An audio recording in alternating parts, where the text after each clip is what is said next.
បាទសួស្តីបងប្អូនទាំងអស់គ្នាថ្ងៃនេះគឺជាថ្ងៃអង្គារទី14ខែ10បាទសក់បាសទៀតហើយបងប្អូនដោយសារមាសឡើងខ្លាំងណាស់ឡើងយកមកទាំងហឹងហ្មងអញ្ចឹងយើងឃើញថាមាសបានឡើងជាង$100នៅក្នុងមួយអោនបាទរយៈពេលត្រឹមតែ24ម៉ោងទេអ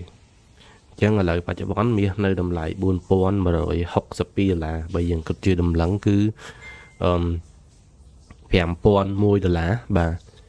អញ្ចឹងតម្លៃមាសនៅតែកើនឡើងអញ្ចឹងបងប្អូនហើយបងប្អូនបានស្ដាប់ព័ត៌មានដែលខ្ញុំបាននិយាយផឹកមិញអញ្ចឹងបងប្អូនអាចទៅមើលបានណាខ្ញុំធ្វើវីដេអូនេះឡើងខ្ញុំចង់និយាយអំពីការហួសចិត្តបន្តិចនៅការមាសដែលឡើងវាហួសការប៉ិតពេកបើយើងនិយាយទៅវាហួសការប៉ិតពេកហ្មងបងប្អូនដែលវាឡើងដល់ថ្នាក់$100ទាំងដែលសកម្មភាពសេដ្ឋកិច្ចវាមិនធ្ងន់ធ្ងរថ្នាក់នឹងពេកណាបាទ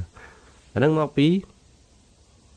ការភ័យខ្លាចរបស់អ្នកវិនិយោគិនអ្នកវិនិយោគទុនឬក៏អ្នកដែលគាត់ធ្លាប់ជួញដូរផ្សេងដូចជាឧទាហរណ៍គាត់ធ្លាប់ជួញដូរ crypto គាត់ធ្លាប់ជួញដូរ stock market បាទ crypto ប្រហែលថ្ងៃមុននឹងវាខាតអស់ច្រើនអញ្ចឹងគាត់អាចនឹងដកពីការ trade crypto ហ្នឹងមក trade ការទិញមាស physical gold ក៏បានជា forex ក៏បានឬក៏ជា ETF ក៏បានអញ្ចឹងវាមាន3ហ្នឹងអញ្ចឹងប្រហែលជាមានការកើនឡើងប្រជាប្រិយភាពក្នុងការជួញដូរមាសណាបាទហើយយើងឃើញថានៅស្រុកខ្មែរយើងក៏មានអ្នកចំណេញក៏ខ្លះបាទតែអ្នកខាតរៀងច្រើនដោយសារវាឡើងពេកបងប្អូនហើយមានពូម្នាក់គាត់ថាចាំ5000ចាំប្រាប់គាត់ទៅគាត់យកមាសទៅលក់បាទឥឡូវខ្ញុំបានជំរាបប្រាប់គាត់ហើយចាំមើលគាត់យកទៅលក់អត់ហើយយើងឃើញថាគោលដៅមាសនៅក្នុងថ្ងៃនេះប្រហែលជាអាចទាំងឡើងទៅទៀតដល់4200បាទបានអាចធ្លាក់ចុះមកវិញវីដេអូខ្ញុំនិយាយថ្ងៃអាទិត្យដូចជាមិនបានផុតមួយថ្ងៃផងបាទថ្ងៃច័ន្ទវាឡើងទៅដល់4150បាត់ហើយខ្ញុំកំណត់ថាត្រឹម2អាទិត្យតែមិនមែន2អាទិត្យទេបងប្អូនតែមួយថ្ងៃទេបាទតែមួយថ្ងៃទេណាអញ្ចឹងវាអូយសាហាវយើងសូម្បីតែយើងមើលព័ត៌មានរាល់ថ្ងៃដែលប្រចាំហើយយើងតាមដានរហូតហើយនៅតែយើងគិតថាវាមិនឡើងដល់ហ្នឹងវានៅតែឡើងទៀតបាទអញ្ចឹងថ្ងៃនេះមិនស្រួលឡើងដល់4200ហីបានវាអាចធ្លាក់ចុះមកវិញខ្លះដោយសារមកកំសោយរបស់វាណាមកទំហឹងរបស់វាតែដល់ពេលបើសិនវាចុះមកវិញវាអាចនឹងចុះមកក៏ច្រើនដែរបាទខ្ទង់100 150លេខទេដែរតែយើងចាំមើលសិនថាមានព័ត៌មានអីដែលតាក់ទាញឲ្យតម្លៃមាសធ្លាក់ចុះអត់បាទអញ្ចឹងថ្ងៃនេះខ្ញុំមកវិភាគហាងឆេងមាសឲ្យបងប្អូនតែមើលទៅប្រហែលជាមិនមានច្រើនដោយសារវាឡើងដល់កំពូលហើយតែខ្ញុំអាចនឹងវិភាគនៅផ្សារផ្សេងឬក៏មើលគោលដៅថាវាត្រូវតាណាទៀតឬក៏មិនដើម្បីជំរាបប្រាប់បងប្អូនអញ្ចឹងដើម្បីកុំឲ្យរងចាំយូរតោះយើងមកមើលការជួញដូរសំទោសការវិភាគទាំងអស់គ្នាបាទបងប្អូននឹងឃើញថាតម្លៃមាសនៅក្នុង2ថ្ងៃនេះគឺមានការកើនឡើងខ្លាំងទៅហើយពោលគឺពីម្សិលមិញរហូតដល់ថ្ងៃនេះគឺ$154នៅក្នុងមួយអោនវាឡើងបាទ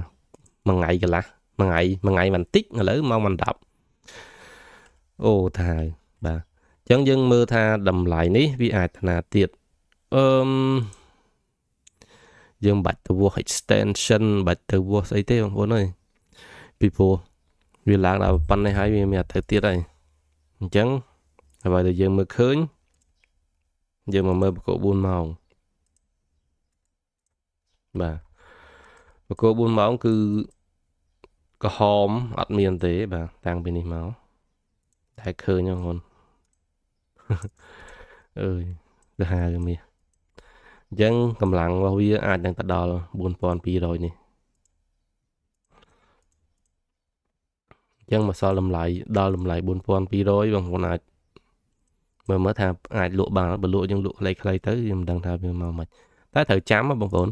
បើសិនជាវាឡើងចេះវាអាចនឹងចុះមកវិញខ្លាំងដែរបាទដូចថ្ងៃនេះអញ្ចឹង100លេខប្រហែលម៉ោងវាអាចមានបាទវាអាចនឹងមានមិនដឹងថាជាថ្ងៃនេះឬក៏ថ្ងៃស្អែកមិនដឹងថាវាឡើងឲ្យអស់ចិត្តដើម្បី trick ឬក៏បោកមិនឆោតអារម្មណ៍របស់អ្នកជួញដូរ retail trader សិនឬក៏យ៉ាងម៉េចបាទយើងចាំមើលហើយបើកន្លែងណា recommend ឲ្យបងប្អូនទិញដឹងទិញណាបងប្អូនអើយមានណាទិញនៅ4000គត់បាទ4056ឬក៏4112នេះបាទអាហ្នឹងវាចុះមកវិញចុះវាអត់ចុះទៀតទៅមិនទៅមិនទៅទៀតទេចឹងយើងរងចាំតាមដានហ្នឹងបើអត់ trade ក៏ល្អដែរបងពុកមួយថ្ងៃពីរសិនឲ្យវាដើរល្អសិនកុំប្រឈមអីបើសិនតែឧទាហរណ៍បងប្អូនទិញនៅនេះខ្លីៗបានវែងក៏អត់កើតទៀតបើវាចុះមកធ្វើ10 20 30លេខក៏យើងខាតទៅវិញដែរអញ្ចឹងវាពិបាកក្នុងការសម្រេចចិត្តធ្វើឲ្យខ្ញុំក៏ពិបាកដែរខ្ញុំក៏ sell ដែរបងប្អូនមិនមែនថាអត់ sell បាទ sell តាំងពីណាមើល sell តាំងពី40ជាង40គាត់60ជាងអីចិត្តអីតែនៅ hold ខ្លះខាតខ្លះតែចាំមើលមកវាឡើងទៅដល់ណាចាំយើងមើលអញ្ចឹងបងប្អូនដែលគាត់មានចំណាប់អារម្មណ៍ក្នុងការរៀនបាទឥឡូវរៀននៅសល់ពេលនេះច្រើនល្អមាសឡើងខ្លាំងមាសចុះខ្លាំងចេះ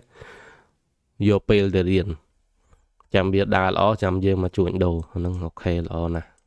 យើងអត់ខាតពេលណាបាទអញ្ចឹងវីដេអូរបស់ខ្ញុំមានតែប៉ុណ្្នឹងអរគុណបងប្អូនទាំងអស់គ្នានិយាយភាគអត់មានអីទេថ្ងៃនេះមានតែប៉ុណ្្នឹង